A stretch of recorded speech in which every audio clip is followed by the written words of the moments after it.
One of the most recognizable names in smart wearables, maybe not the first, but definitely one of the earliest, has made its final mark on tech history. Unfortunately, it wasn't the most positive of exits for Pebble. To remember a crowdfunding giant and one of the respected names in the business, we look at the last product that they were able to put out before their eventual demise. This is the Pebble 2, quite literally the last of its kind.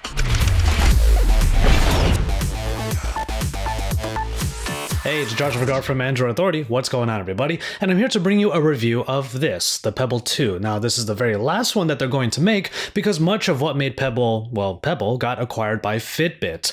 But after the review, I'm also going to bring you my retrospective on the company and the product itself. However, for those last couple of parts, I did call upon an old friend to give me a little bit of help, and he has some opinions of his own that he would like to share with you.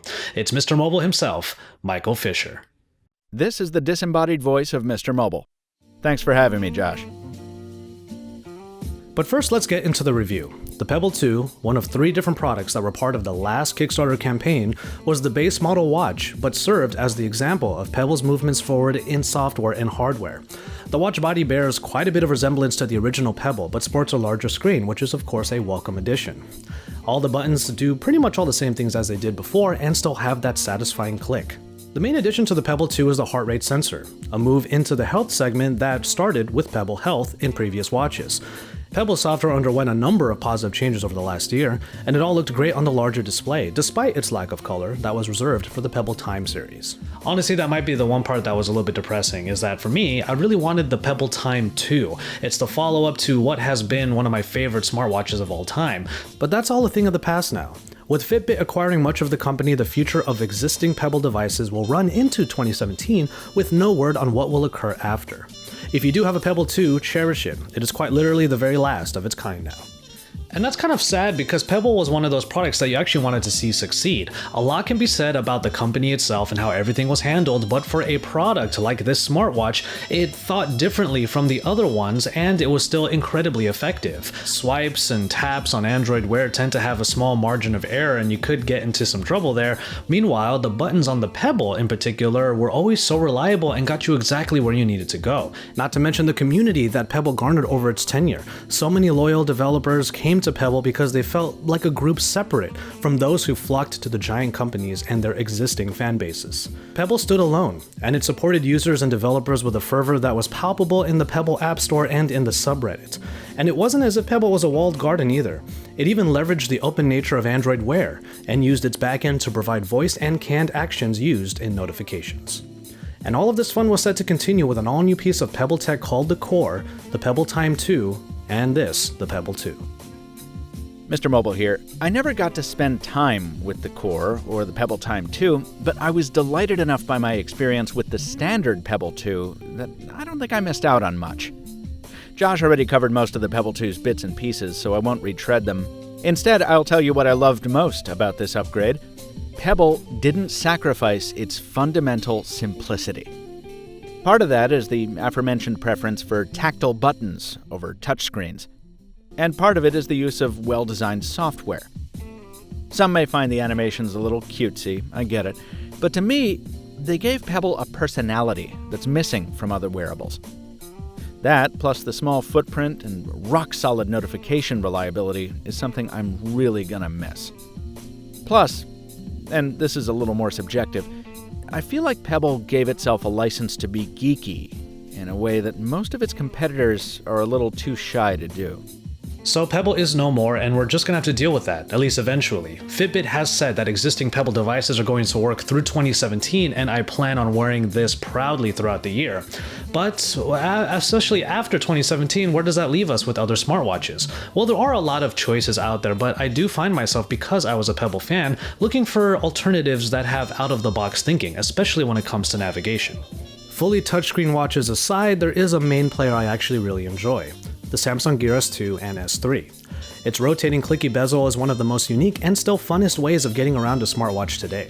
Its third-party app support is a bit anemic compared to Android Wear, but there's plenty more that you can do with it, even take calls.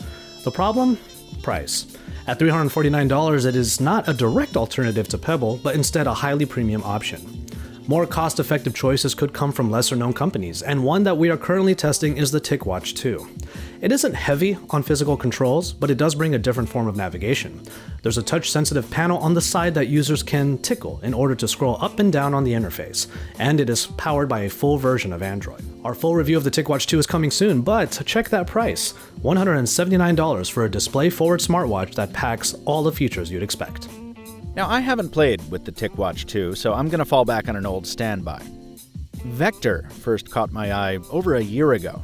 In fact, Josh and I were at the same bar when we saw it, and it interested me mainly because it was one of the only smartwatches to work with Windows Phone. I know, I'm a weirdo. When I found out that Vector rated its watch's battery life in weeks rather than days, and that they came in such attractive trims, I resolved to follow up with a review. But with Pebble in the picture, it was always an afterthought. Well, after a week with the Vector Luna, I'll say that it hits a lot of high notes. The always-on display is familiar, the build is better than any Pebble since the Steel, and the battery life is indeed outrageous. Vector promises 30 days, and my colleagues at Windows Central actually got more than that. Now, it is on the pricey side, and its capabilities basically boil down to notifications and minor health tracking, but it executes on those fundamentals pretty well. Sound familiar? The only things giving me pause are the fact that one of the band loops broke on my retail device after the first day, and the price is a little high for what it is. But the former I'm willing to write off as a one-time flaw, and the latter, well, the price always comes down eventually. It's not at all a 100% Pebble replacement. The ecosystem in particular is pretty lacking. But until we get whatever we're gonna get from the new and improved Fitbit, it's the best I've found thus far. But who knows, maybe this saga between Pebble and Fitbit, Fitble? PebFit? We'll still keep in mind the loyal fans of Pebble even though Pebble no longer exists. We are of course sad about the end of Pebble, but we do have some fond memories that we're going to take with us, and one in particular is actually kind of funny and involves both Michael and myself being in the same place at a conference, having to take notes and listen to the people who were speaking to us, and then we got an email that said that the Pebble Time was on Kickstarter. We clamored to get to that pledge button and no notes were going to be taken until we were able to put in our pledges for that smartwatch at the time. Some good times there, and we only have Pebble to thank for memories like that, and hopefully we're going to see Pebble users still be able to proudly wear and still remember one of the first smartwatch creators that really did it right. As always, thank you guys very much for watching, and I hope you enjoyed this collaboration between myself and Michael Fisher. There's a version over on his channel, the MrMobile, that has me in it as well, so this collaboration is kind of twofold. You can find him on YouTube. If you're searching for him, look for the MrMobile, but there's also a card up on the corner that you can click on if you didn't notice already that will link you to his channel. He's got his take on mobile tech, robotics, cars, and also Star Trek related gadgets if that floats your boat. And once again, a good shout out to you, man. It's always great to have a good friend to collaborate with, and you definitely fit that bill. So thank you again to Michael Fisher, the MrMobile. CES is right around the corner, and the both of us are actually going to be at the show. We might collaborate again there, so you can stay tuned to both our channels for all the best coverage in mobile tech and beyond, because of course we are your source for all things Android.